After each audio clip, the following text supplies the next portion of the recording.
The truth lies in bedtime stories from See-Through News. Series 4. The Quiet Revolutionary. The heroic role played in a plot to assassinate the king by someone you've all heard of. By SternWriter. Episode 8. A different kind of activism.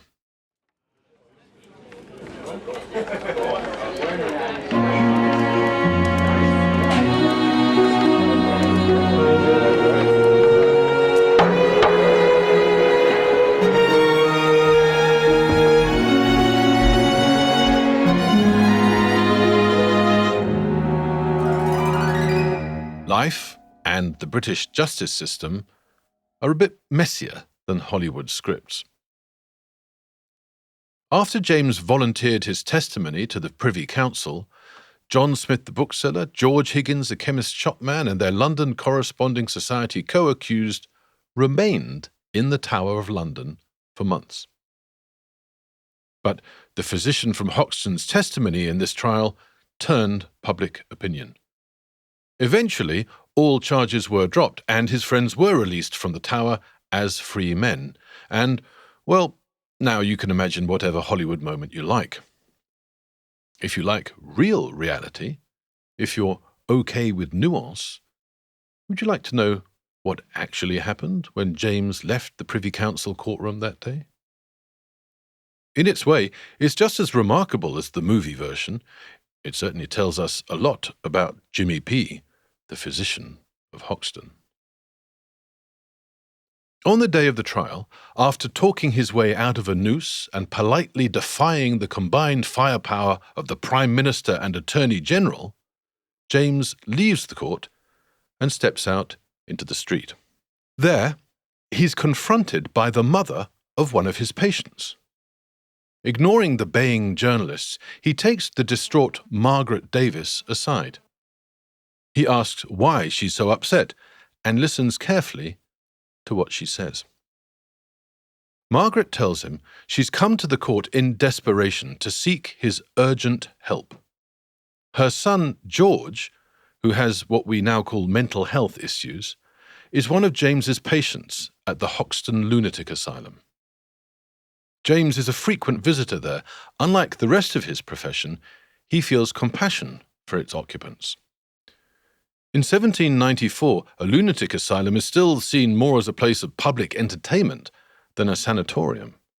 James is among the first to treat asylum inmates with dignity, as patients with treatable maladies. He addresses them normally. He listens carefully. He takes detailed histories. He treats them as people, not subhumans. Outside the courtroom, between sobs, Margaret tells James that a few days ago, friends got George discharged from the asylum. They went out drinking, where they abandoned George to the predations of an army recruiting party who had taken advantage of her son's mental derangement to press gang him. That was the last anyone had seen of George. James immediately drops everything to track down George Davis. After several days sleuthing and searching, James discovers George at an army training camp in Hemel Hempstead. He finds George in a terrible mental and physical state, but the army thinks George is faking distress in order to get discharged. James tries and tries again to convince the army to release his patient. Days later, he's told George has died in army custody. This is the first recorded incident of what was to become one of James's many lifelong passions, the better treatment of the mentally ill. So far as we know, James never wrote of his emotional state after the Privy Council trial, but it's not hard for us to imagine. Despite his intervention, his friends are still in the Tower of London. Their fates remain in the balance as the courts and news sheets vie with their lives. James has just endured the tragedy of George Davis's press-ganging and death in custody. James could hardly have done anything more. Maybe that's what Mary tells him. Maybe she encourages him to return to the daily routine of attending to the patients in his waiting room at No. 1 Hoxton Square, to keep giving the same attention to those in silk sitting in the armchairs as to those in rags on the wooden benches. Maybe James needs no encouragement to focus on his fossil collection. Maybe he improves the design of a surgical truss he's invented to alleviate the hernia injuries sustained by his labourer patients. His more money-minded friends are urging James to patent his truss. It could make him an independently wealthy gentleman with no need to see patients again. Instead, James publishes his design for free, so anyone could make them and benefit from his invention. Maybe James looks at his young family and reflects on how they'd cope without him to provide for them.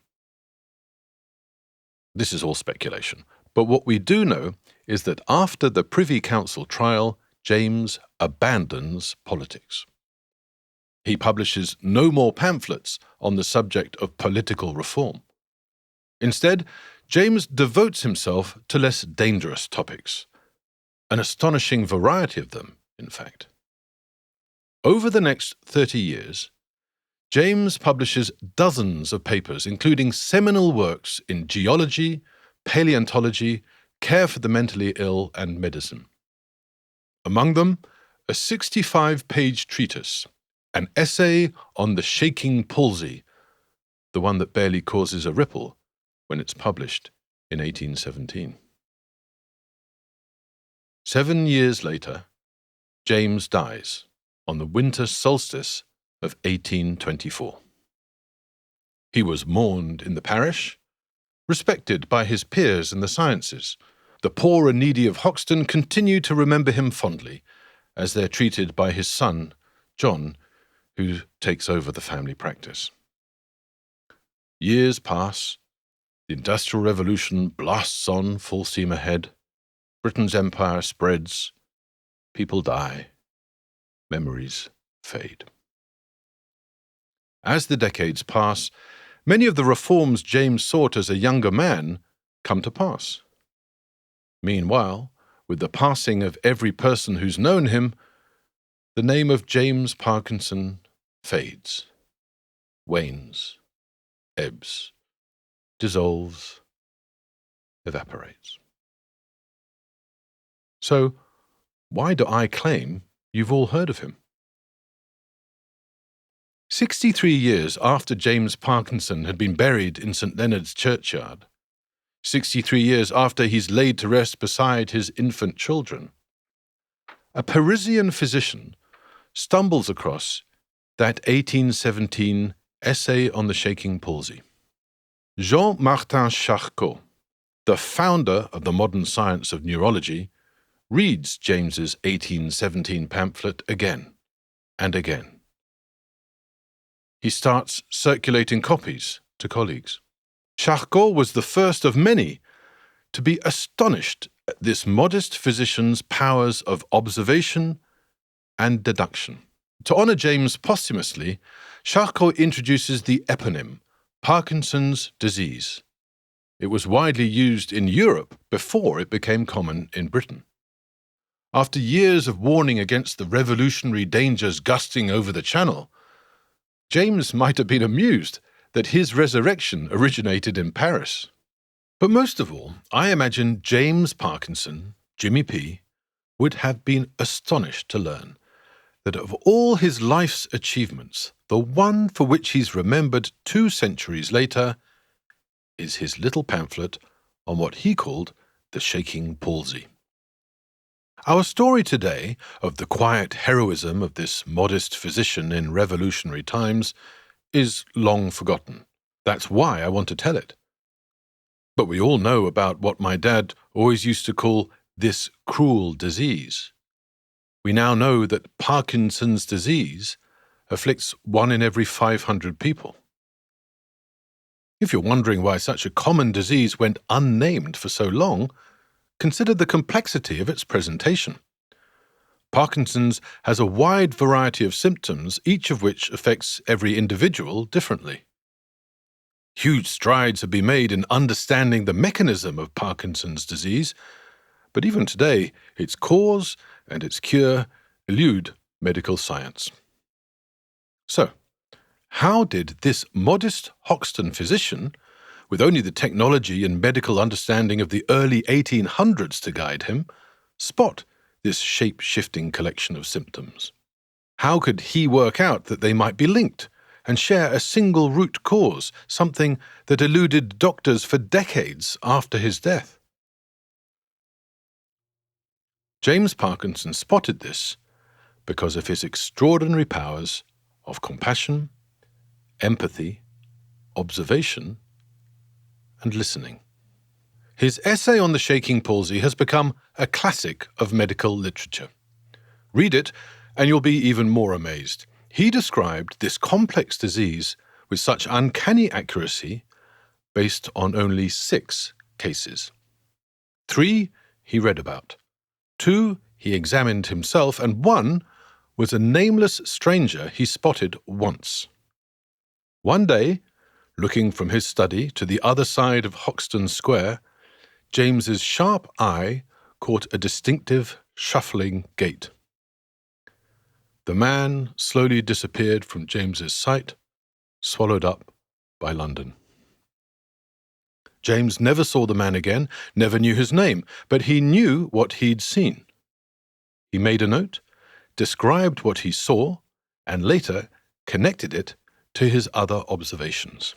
The rest, as you now know, is medical history. So, there you have it.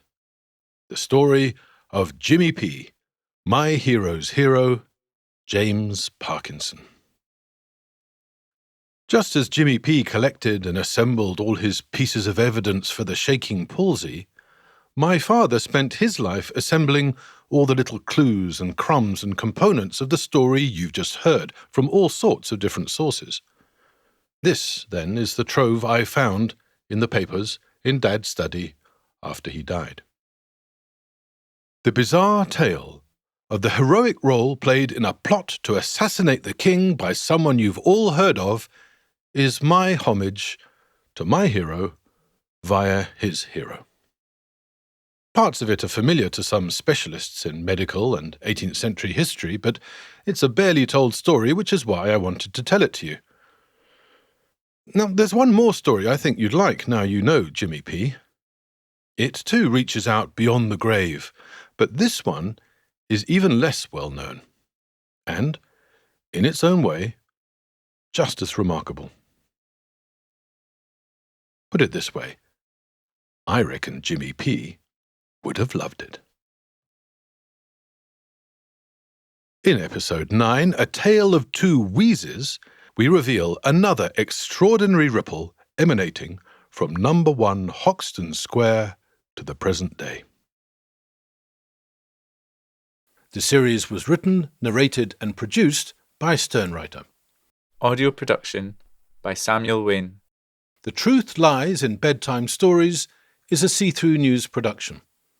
See-Through News is a not-for-profit social media network with the goal of speeding up carbon drawdown by helping the inactive become active. For more, visit seethroughnews.org. Thank you for listening.